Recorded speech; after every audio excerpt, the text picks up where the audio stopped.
আসসালামু আলাইকুম প্রিয় দর্শক, আশা করি সকলে ভালো আছেন। আজকে রমজানের 27 দিন, 27শে রমজান চলছে আজকে। আলহামদুলিল্লাহ আমাদের বেগুন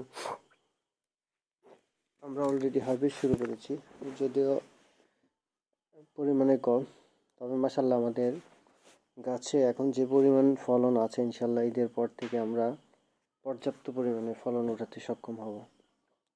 প্রতিটি গাছে প্রায় 10-15টি করে দেখা যাচ্ছে। অর্থাৎ আরও এক সপ্তাহ পর থেকে আমরা হারভেস্ট শুরু করতে পারবো মোটামুটি একটু ভালো পরিমাণে। তো যাই হোক, এবং সেই সাথে আমাদের কাছে পর্যাপ্ত পরিমাণে কুলি দেখা যাচ্ছে। এখন যে পরিমাণে গরম মাঠে, দুপুরে রোদে আসলে মাঠে বেরোনোর কোনো উপায় নেই। তারপরে আমরা যেহেতু কৃষিকাজ করি, কৃষক মানুষ, আমাদেরকে অবশ্যই এই রোদ উপেক্ষা করে আমাদেরকে মাঠে যেতে হয়। তো দেখতে পাচ্ছেন যে বেগুনের কালার এমন হবে, এবং আলহামদুলিল্লাহ প্রত্যেকটি গাছে আমাদের পর্যাপ্ত বেগুন আছে। তো আজকে আমরা যে কীটনাশকগুলো স্প্রে করছি, তার মধ্যে অন্যতম হচ্ছে সিনজেন্টার ইনসিপিও, এছাড়াও সেঞ্চুরি অ্যাগ্রোর স্যানভ্যান, অর্থাৎ স্যানভ্যানটি হচ্ছে অ্যামামেক্টিন বেনজয়েট 5G আর কি, যেটা এটা। আর আরেকটি জিনিস স্প্রে করছি, ইমিডাক্লোরোপিড।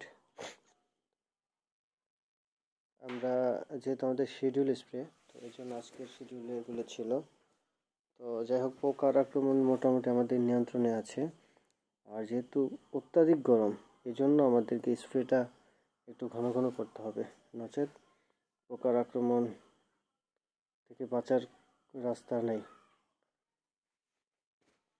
আর গরমের মাত্রা অত্যাধিক, তো আমরা আপনাদেরকে বলেছিলাম এবছরের ফার্স্টের দিকেই যে আসলে এই বছরটা আবহাওয়াটা যতটুকু আমরা জানতে পেরেছি যে এই বছরটা অত্যাধিক গরম যাবে। তো হাড়ে টের পাচ্ছি, অলরেডি গরমের প্রারম্ভেই অনুভব করতে পারছি যে আসলে গরমটি কেমন হতে পারে।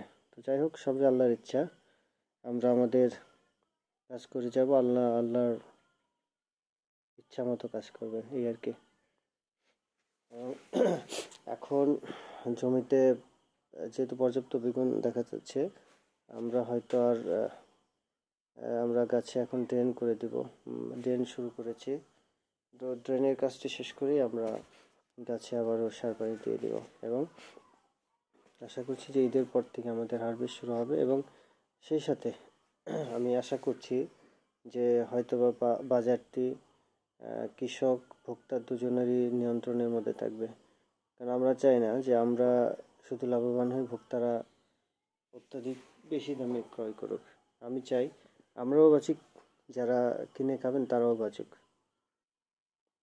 যেন কোনো এক পক্ষর যেন বেশি লাভ না হয়। তো যাই হোক, মাশাআল্লাহ আমরা আমাদের পরিকল্পনা অনুযায়ী যে বেগুনটা চাষ করেছিলাম, আপনাদেরকে ইতিপূর্বে বলেছি যে আমরা যে নিচের যে কুশিগুলা কেটে দিয়েছি, তাতে উপরে যে ডালপালা থাকবে, সেই ডালপালা থেকে যে বেগুনটি হয় সেটির মান ভালো হয়। তো আপনাদেরকে আমি দেখাবো সামনে, হয়তো একটু বড় হলে, বেগুনগুলো এখনও ছোট, খুব একটা বোঝা যাচ্ছে না, বিধায় একটু বড় হলে আপনাদেরকে দেখাবো যে আসলে এই ডাল ছাঁটাই করার ফলে যে বেগুনের যে একটি গঠন হয়, এটি আসলে কেমন, আর আসলে লাভ হয় কি না, এই বিষয়টা আপনাদেরকে তুলে ধরবো। তো যাই হোক, সকলে ভালো থাকবেন এই প্রত্যাশায় আজকের মতো এখান থেকে বিদায় নিচ্ছি। আসসালামু আলাইকুম রহমতুল্লাহ।